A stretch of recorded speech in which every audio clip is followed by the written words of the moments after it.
I was born to preach the gospel. I was born to preach the gospel.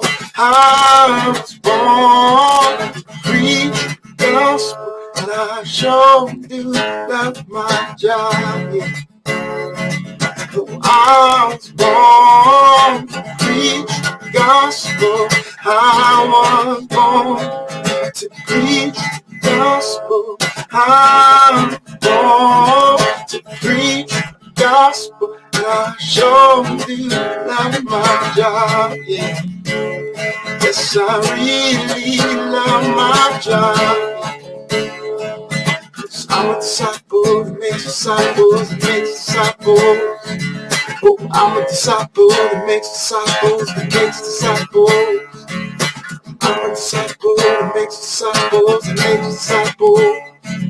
Yes, I'm a disciple that makes disciples, that makes disciples. I'm a disciple that makes disciples, that makes disciples.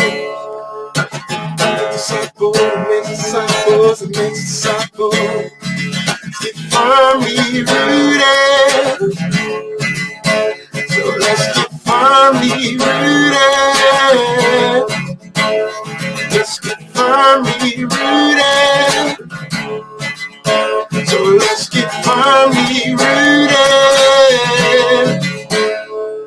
Oh, I'm a disciple that makes disciples, that makes disciples.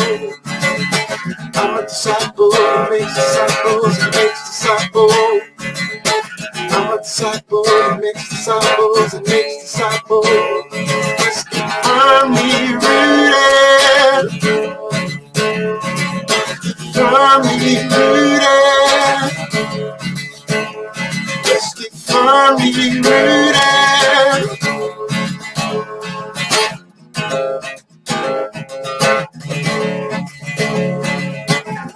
Yeshua, Yeshua, Yeshua, Yeshua, Yeshua, Yeshua.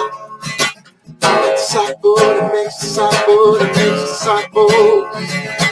We're disciples that make disciples, that make disciples. We are disciples that make disciples, that make disciples. We are disciples that make disciples, that make disciples. Let's get firmly rooted. Firmly rooted.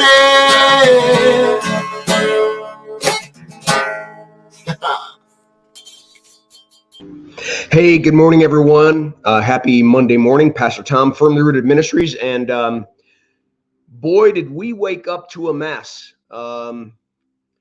We had errors all over our Facebook live streaming. We couldn't get anything done. We couldn't get to any of those accounts. Aaron and Glenn worked, and it looks like we're getting out there better than zero. When we woke up this morning, the only place we could go is to YouTube. Facebook had said that we broke one of their rules on Sunday, and Aaron is trying to figure out what rule we broke when we live streamed. So more to come, but we got some of them activated. So thank you, Aaron Jackson, and for Glenn for what you guys have done to open up some of this. All right. The first thing I have to say about this devotion is I got one verse, but there's way too much to say. So if you're not part of the Bible study that I teach on Sunday morning, I'd encourage you to go, because although this is Mark and my Bible study is on John, it's the same topic. It's Jesus's arrest, his trial, and handing Jesus over to Peter or over to Pilate. And so that's what we're going to talk about. So just make sure that you get a chance to look at the Bible study, which is going to be 45 minutes long, but it's going to take this one verse and kind of explode it. So before I do that, let's see who's on board. Vivian, good morning. Bert Reggiani, good morning. Pamela, good morning. Steve Jansen, good morning. Continuing to pray for your arm. Kimberly, what a morning. Yeah, wasn't it crazy? My goodness. It's so weird to set up your live streaming and all you get is error, error, error, error, error. Oh, no. Christine, the Lord gave me the word firm grip yesterday. Firmly rooted and firmly planted. He has you. Love that. Thank you for that word. Julie, good morning. Steve Giroux, good morning. And there's quite a few others. All right, so let's get to the verse. Steve Jansen says, thank you. You got it, man. All right, the verse. Very early in the morning, the chief priests and the elders, the teachers of the law, and the whole Sanhedrin, so all the religious leaders, made their plans. So they bound Jesus and led him away and handed him over to Pilate. Briefly, the arrest of Jesus in the Garden of Gethsemane and then putting him on trial overnight at Annas' house and Caiaphas' house was all illegal to the Old Testament law. No one could be tried at night because they believed night was evil and that you did everything in the daylight. You did everything where people could see. So these self-righteous religious leaders are breaking their own law in order to get Jesus condemned. When they put him on trial, they can't find two witnesses that agree to anything that Jesus may have done that's worthy of execution.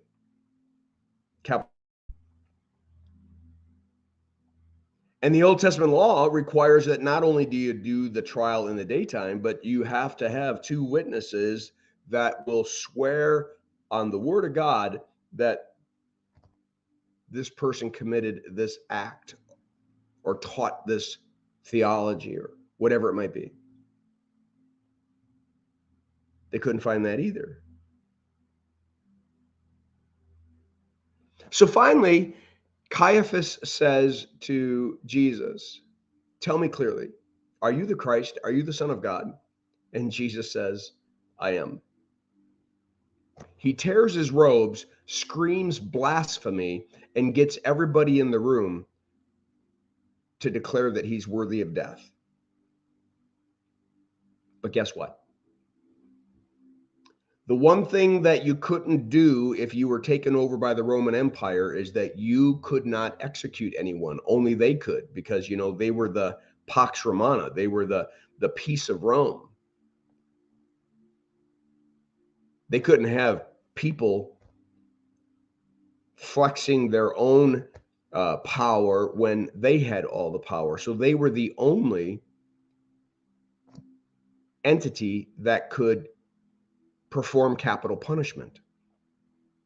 So not only do they have a trial at night, not only is it illegal, not only is they don't find any witnesses, Jesus is perfectly, he answers true to the one question that's properly asked. They conspire,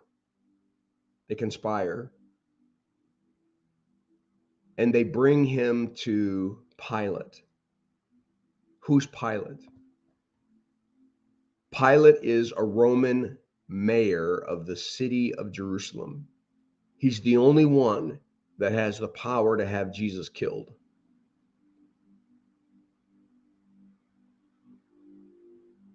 The religious leaders are using him like a pawn.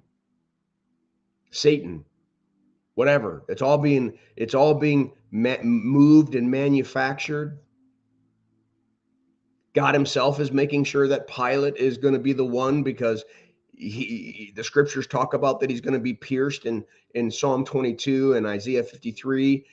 There's so much Old Testament prophecies being fulfilled right in front of our eyes.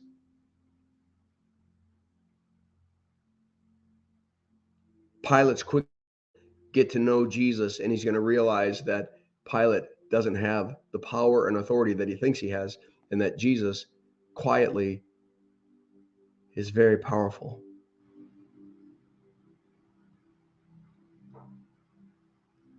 So who's Pilate? He's the door to the cross. The Jews are looking for capital punishment. God is going to use Pilate's declaration to crucify Jesus as the door to redemption and salvation for every single one of us.